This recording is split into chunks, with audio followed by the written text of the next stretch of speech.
কি রে, কই যাস? বাজারে যাই, মাথায় ডিম আছে, বিক্রি করুম। শুনলাম তুই নাকি বলদ, তো বাজারে যায় মাথা ডিম বিক্রি করবি কেমনে? এটা তুই বুঝবি না। তুই অত শুনলাম কম যাস না।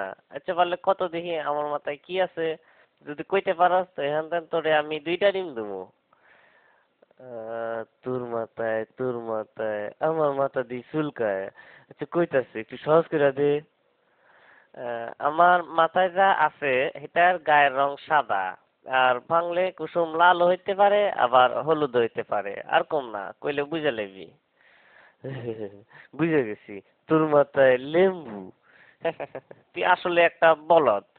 হয় নাই আমার মাথায় ডিম। ইসিরে, এটা আমি সন্দেহ করছিলাম।